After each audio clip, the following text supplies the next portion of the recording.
Então, nosso boa noite a todos. Trocar um dedinho de prosa sobre o capítulo 18. Muitos os chamados e poucos os escolhidos, né? Então, que Jesus nos abençoe a todos, nos auxilie, pois todos somos nós, aprendizes do Evangelho, necessitados do amparo do Pai, da sua misericórdia infinita, e que os benfeitores da vida maior nos envolva com as suas energias de paz, de amor e alegria, né?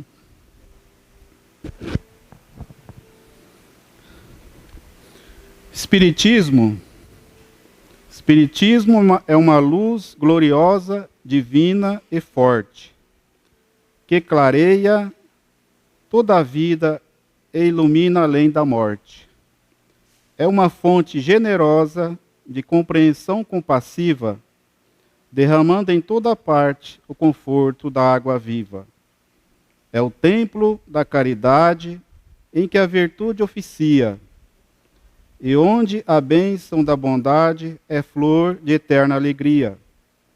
É árvore verde e farta nos caminhos da esperança, toda aberta em flor de verdade e bonança. É a claridade bendita do bem que aniquila o mal, o chamamento sublime da vida espiritual. Se busca o Espiritismo, norteia-te em sua luz. Espiritismo é a escola e o mestre amado é Jesus. Essa é de Casimiro Cunha, do livro Parnaso de Além Túmulo, né? Então, essa prosa para nós darmos início ao capítulo 18, muitos chamados e poucos os escolhidos. Então, Jesus, falando por parábolas, ele fala dessa parábola do festim das bodas. Falando ainda por parábolas, disse-lhe Jesus: o reino dos céus se assemelha a um rei que, querendo festejar as bodas de seu filho, despachou seus servos a chamar para as bodas os que tinham sido convocados. Estes, porém, recusaram-se a ir. O rei despachou outros servos com a ordem de dizer da sua parte aos convidados: preparei o meu jantar, mandei matar os meus bois e todos os meus cevados. Tudo está pronto, vinde às bodas. Eles, porém, sem se incomodarem com isso, lá se foram, um para a sua casa de campo, outro para o seu negócio. Os outros pegaram dos seus servos e os mataram, depois de lhes haverem feito muitos ultrajes. Sabendo disso, o rei se tomou de cólera e, mandando contra eles seus exércitos, exterminou os assassinos e lhes queimou a cidade.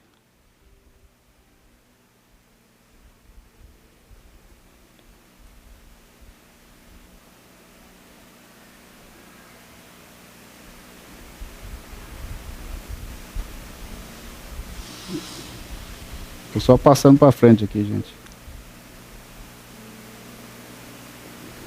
Então disse aos seus servos: o festim das bodas está inteiramente preparado, mas os que para eles foram chamados não eram dignos dele. Ide, pois, às encruzilhadas e chamai para as bodas todos quantos encontrardes. Os servos então saíram pelas ruas e trouxeram todos os que iam encontrando, bons e maus. A sala das bodas se encheu de pessoas que se puseram à mesa. Entrou em seguida o rei para ver os que estavam à mesa, e dando com um homem que não vestia a túnica nupcial, disse-lhe: meu amigo, como entraste aqui sem a túnica?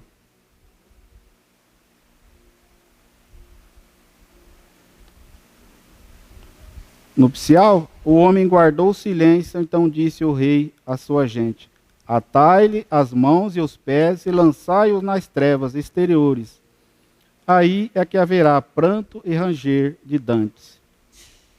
Ranger de dentes. Porquanto muitos são chamados, mas poucos escolhidos. Mateus 22, 1 a 14. Então nós verificamos nesta parábola que desde a época de Jesus não se mudou muita coisa, porque hoje nós realizamos algum evento na casa espírita, seminário, e convidamos para participar. Muitos não vêm, se for um final de semana, um sábado. Então nós percebemos que desde a vinda do Cristo, há mais de 2000 anos, nós ainda permanecemos muito acomodados, sintonizados com aquelas coisas que não trazem, não contribuem com nossa evolução espiritual. Percebemos que participam tão pouco de eventos, de seminários, que nos trazem instrução, esclarecimento para a nossa alma. Desde que aconteça um feriado, o pessoal some. Então nós verificamos que nesta parábola que Jesus contou, permanece ainda hoje este comodismo conosco, esse distanciamento da nossa realidade, do nosso entendimento da vida espiritual.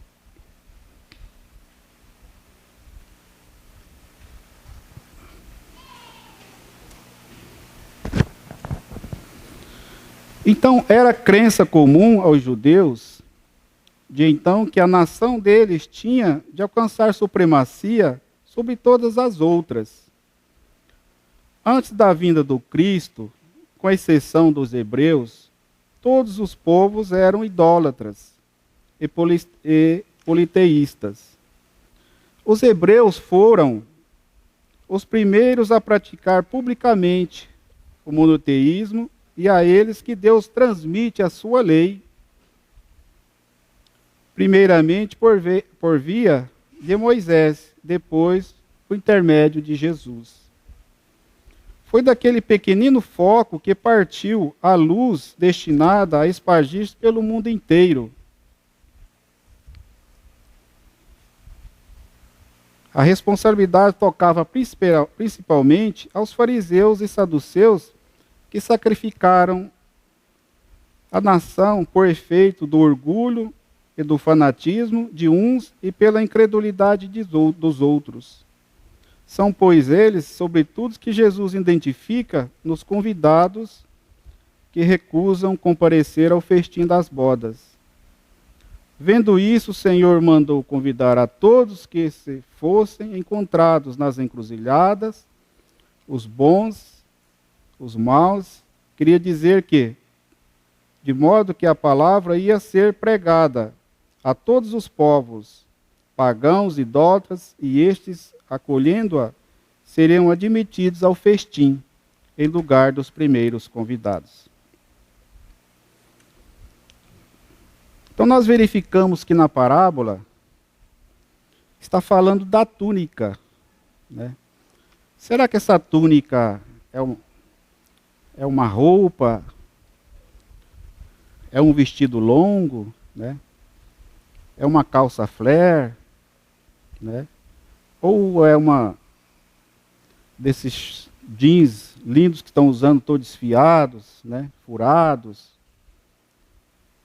Que túnica que Jesus está pedindo para fazer parte da festa de bodas?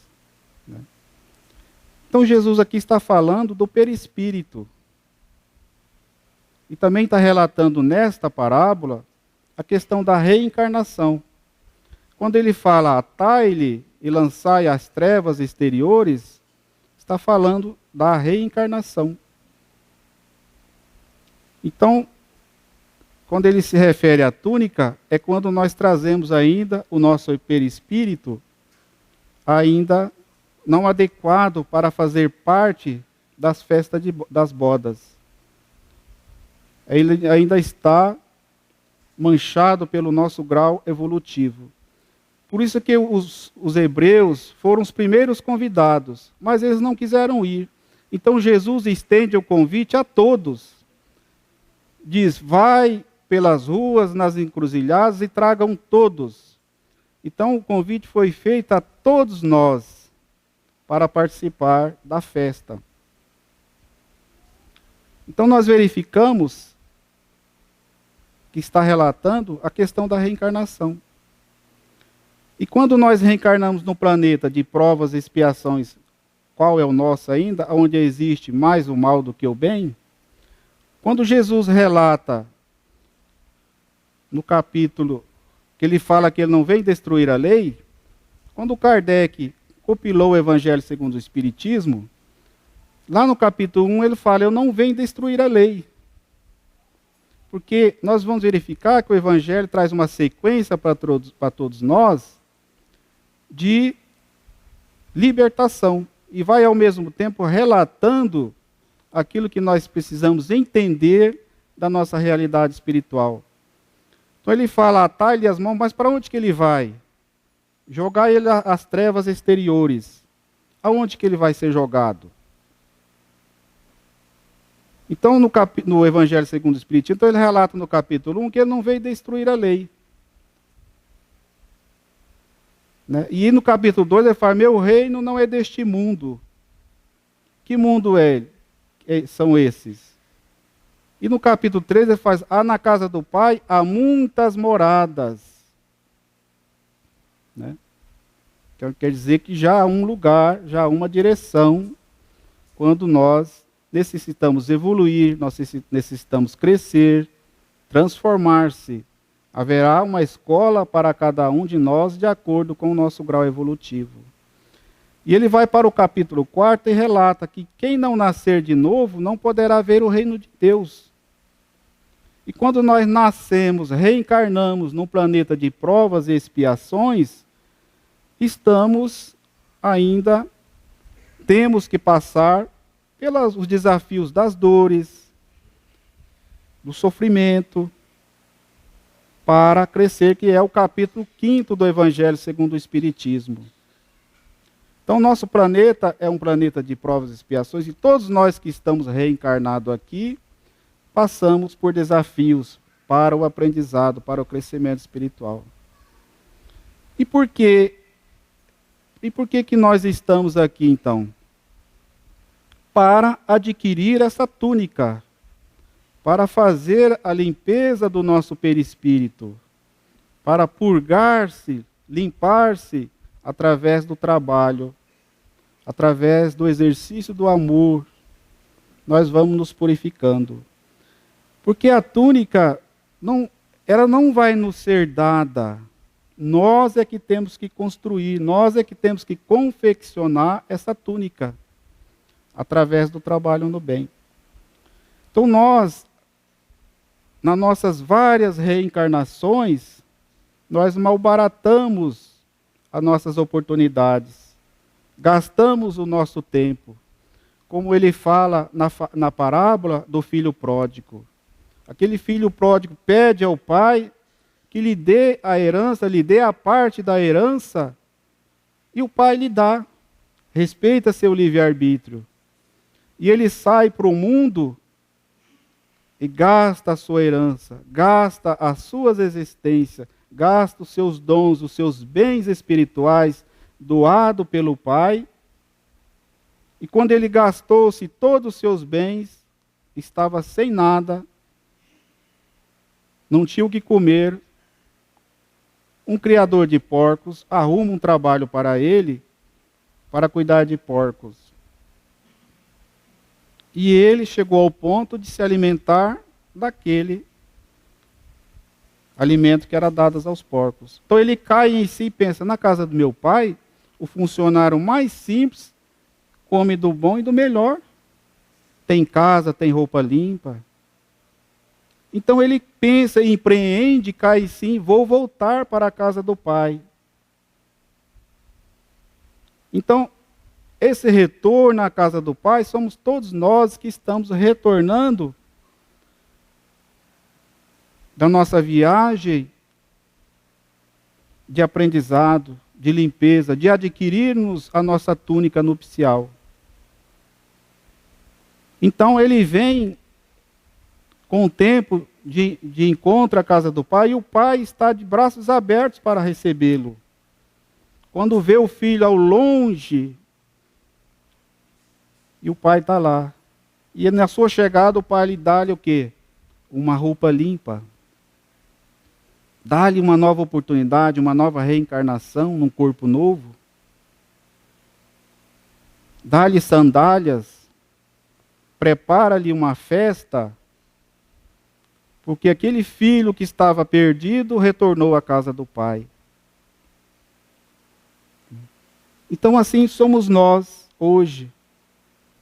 Quando Jesus conta essa parábola, que adentra aquele homem que não está com a sua túnica nupcial adequada para participar da festa,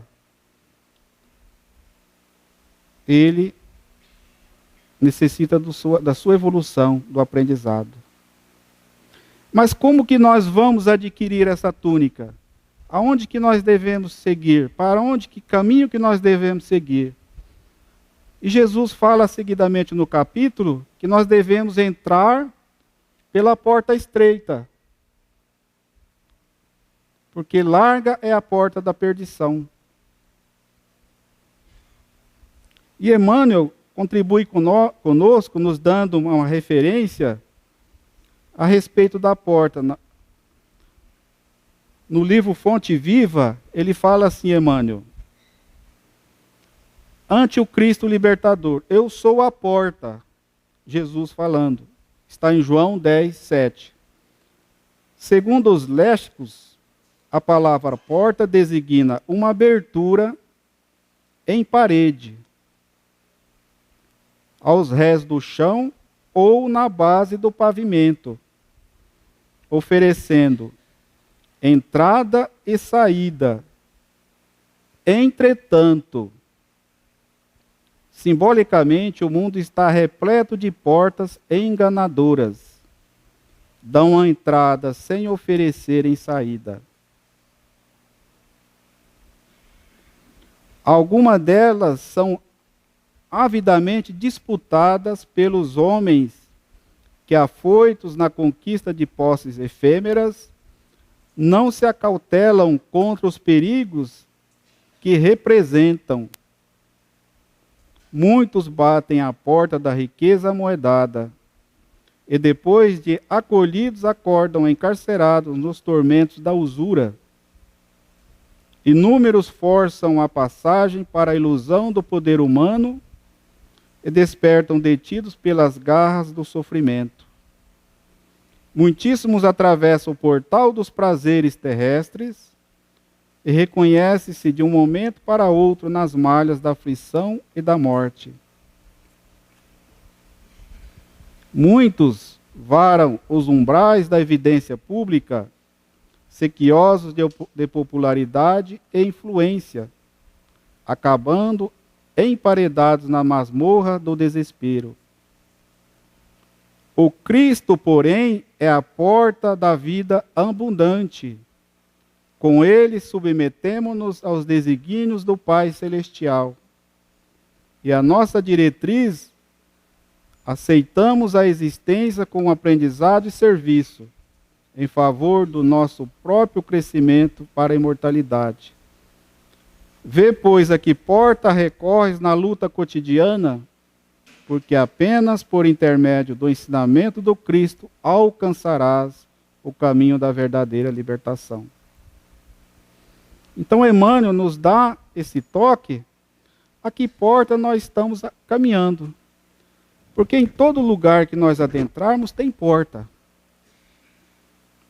Tem a porta do carro, tem a porta de entrada da casa espírita, tem a porta de entrada da sala de passes, tem a porta de entrada das reuniões mediúnicas, tem a porta de entrada para a cozinha, na qual esse é o desafio de todos nós, principalmente o meu.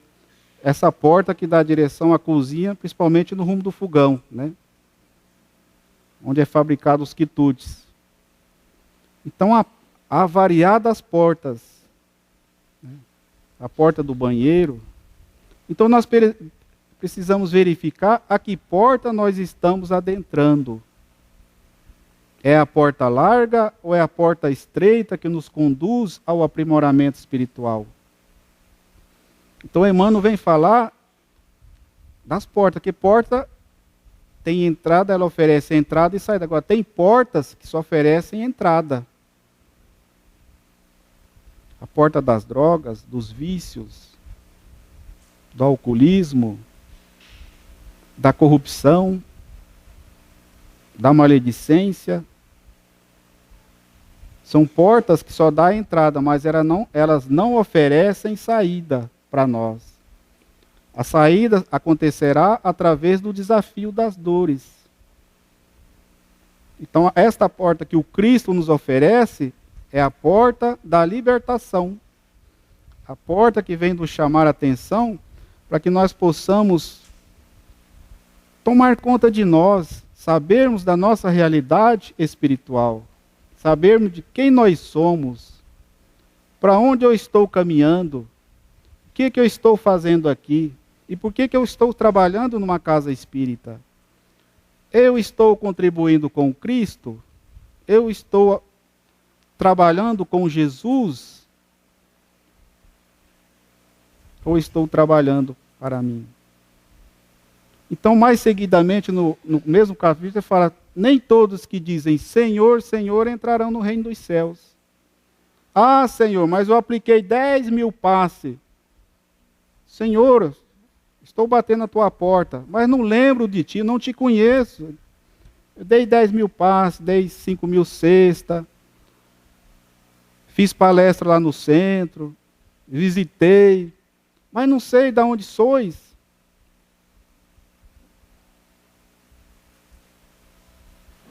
Então, Jesus é aquele amigo amorável, benfeitor de nossas vidas.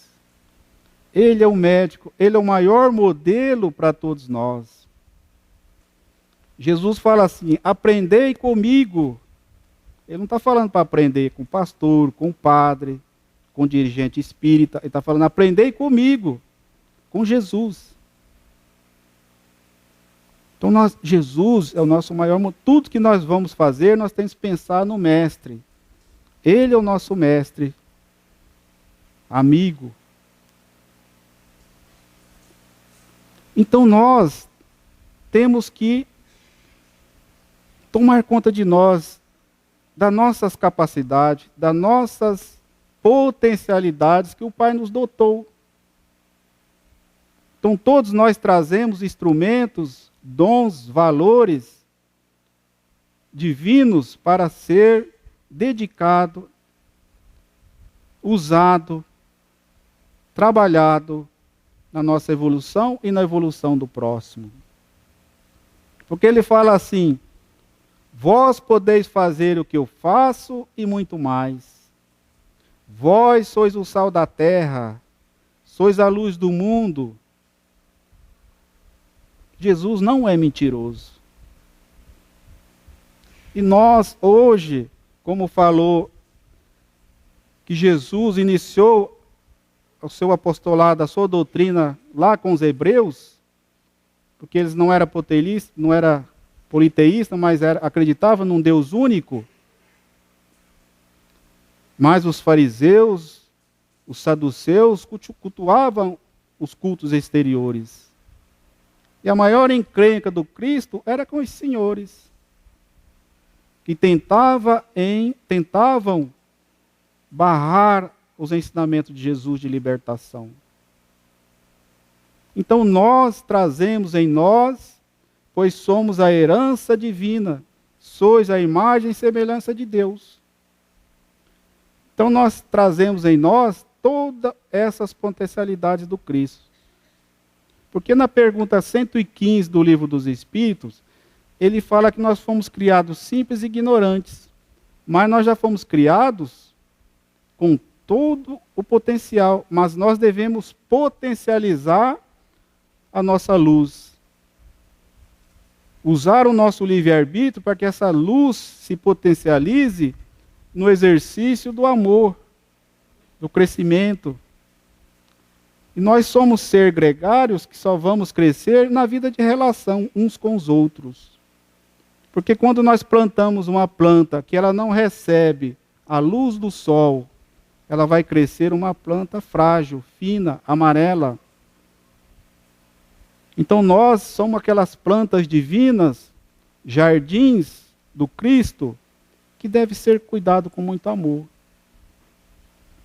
Então é através desse trabalho de transformação, de crescimento, de renovação, de esforço de nós mesmos e na oferta daquilo que nós temos de melhor ao próximo, é que essas potencialidades divinas vão sendo afloradas.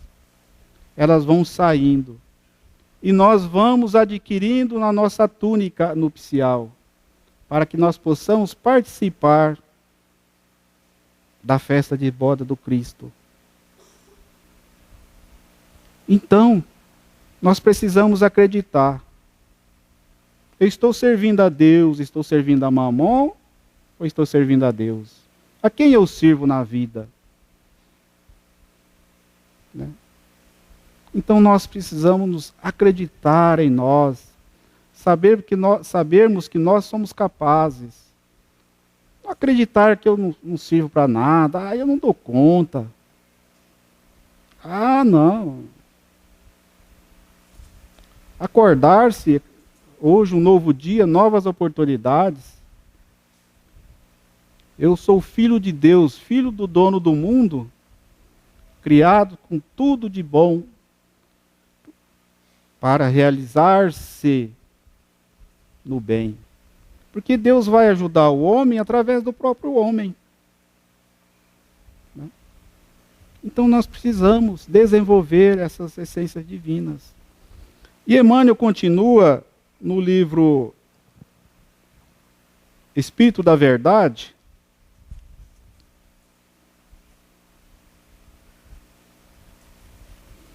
Ele fala assim: a porta estreita revela o acerto espiritual, que nos permite marchar na senda evolutiva, com o justo aproveitamento das horas. A porta larga expressa-nos o desequilíbrio interior, com que somos forçados à dor da reparação, em lastimáveis perdas de tempo. Examina por tua vez qual passagem que eleges por teus atos comuns, na existência que desenrolas momento a momento. Por milênios temos sido viajores do tempo, a ir e vir pela porta larga, nos círculos de viciação que forjamos para nós mesmos, engodados na autoridade transitória e na posse amoedada, na beleza física e na egolatria aviltante. Renovemo-nos, pois, em Cristo, seguindo-a nas bênçãos, nas abençoadas lições da porta estreita, a bem dizer os empecilhos da marcha, conservando alegria e esperança na conversão de tempos em dádivas da felicidade maior. Veja que beleza que os Espíritos nos falam do tempo, o valor do tempo. Porque quando nós retornarmos para a espiritualidade, nós vamos... Uma coisa que nós vamos sempre falar: puxa, quanto tempo eu perdi. Eu poderia ter usado o meu tempo melhor. Né? Dedicado-se mais, me amado mais, me tolerado mais, me aceitado mais, me compreendido mais. Então, este convite desta parábola é uma bênção divina para todos nós. onde o Cristo nos convida a refletir a que porta nós estamos seguindo. Então todos nós devemos caminhar com esta porta que o Cristo nos oferece e a doutrina espírita nos oferece. Porque a doutrina espírita traz a chave da realidade espiritual na qual todos nós vivemos. Somos influenciados e influenciamos. Né? Então nós devemos refletir sobre essa mensagem da porta estreita, da porta larga, de adquirir a nossa túnica, dos nossos talentos que o Pai nos oferece, porque aquele que recebeu 5 talentos, devolveu 10. Aquele que recebeu 2 talentos, devolveu 4. Aquele que recebeu 1 talento, enterrou o talento. E fala, tire desse que tem 1 e dá-lhe a quem tem 10. Então, na economia divina, quanto mais nós damos, mais nós temos. É diferente da economia material. Quanto mais nós trabalhamos, mais felizes nós somos. Quanto mais nós amamos, mais o amor se expressará em nós. Então é diferente. O convite do Cristo é um convite para a saúde espiritual, a saúde mental. Então nós devemos sempre pensar nisso. E ele encerra na instrução dos Espíritos, este capítulo 18 do Evangelho segundo o Espiritismo, falando assim: abri, pois, os ouvidos e os corações, meus bem-amados. Cultivai essa árvore da vida, cujos frutos dão a vida eterna. Aquele que a plantou vos concita a tratá-la com amor, que ainda vereis dar com abundância seus frutos divinos. Conservai-a tal como Cristo vô-la entregou. Não a mutileis. Ela quer estender a sua sombra imensa sobre o universo. Não lhe corteis os galhos. Seus frutos benfazejos caem abundantes para alimentar o viajor faminto, que deseja chegar ao termo da jornada. E não amontoeis esses frutos para os armazenar e deixar apodrecer, a fim de que a ninguém sirvam. Muitos são os chamados e poucos os escolhidos. É que há sambarcadores do pão da vida, como há do pão material. Não sejais do número deles. A árvore que dá bons frutos tem que dar para todos. Ide, pois, procurar os que estão famintos, levai-os para debaixo da fronte da árvore, e partilhai com eles o abrigo dela, o abrigo que ela oferece. Não se colhem uvas nos espinheiros. Meus irmãos, afastai-vos dos que vos chamam para vos apresentar as sarças do caminho. Segui o que vos conduzem à sombra da árvore da vida. O divino Salvador, o justo por excelência, disse: as suas palavras não passarão. Nem todos que dizem Senhor, Senhor entrarão no reino dos céus. Entrarão somente os que fazem a vontade do meu Pai que está nos céus. Que o Senhor de bênçãos vos abençoe, que o Deus de luz vos ilumine, que a árvore da vida vos ofereça abundantemente os seus frutos. Crede e orai, Simeão Bordeus, 1863. Então esta palavra dos Espíritos, finalizando este capítulo, nos faz este convite. para que nós possamos, que nós somos a árvore da vida. Devemos sempre dar bons frutos. E o Pai nos deu os talentos, nos deu o corpo, nos deu os pés, as mãos, os olhos, o pensamento e os olhos para ver. Então que nós possamos usar os nossos braços para balsamizar, para cumprimentar, para capinar. Nós devemos usar os nossos pés para caminhar em direção daquele que está caído. Que nós possamos usar as nossas palavras para rogar ao Pai que nos acolhe, que nos assista, que nos envolva com seu amor, suprindo as nossas fraquezas, que nos ajude a nos sair do lamaçal na qual nós nos encontramos. Que nós possamos usar os nossos olhos para ver a beleza da natureza, ver o pôr do sol, ver um jardim florido, ver uma criança. Que nós possamos usar os nossos pensamentos para sintonizar com Jesus, com Deus, com o bem, com as energias espirituais e celestiais. Porque nós estamos caminhando num planeta de provas e expiações, e nós estamos transitando, e a transição ela acontecerá dentro de nós.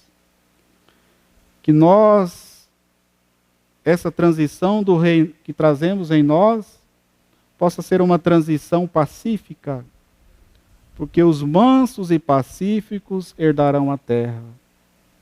Então que nós possamos estar pacificados, quando essas terras estiverem regeneradas, nós possamos ter energia, sintonia para aqui permanecer. Então que Jesus, nosso Pai, irmão maior, e que Deus, nosso Pai, esse Pai de amor, um Pai que nos ama, que nos aceita como nós somos, esteja sempre conosco. E que os benfeitores da vida maior permaneça insistindo conosco, nos empurrando para a frente, para sermos a cada dia criaturas melhores, amáveis, boas e amigas de todos, hoje e sempre, que assim seja.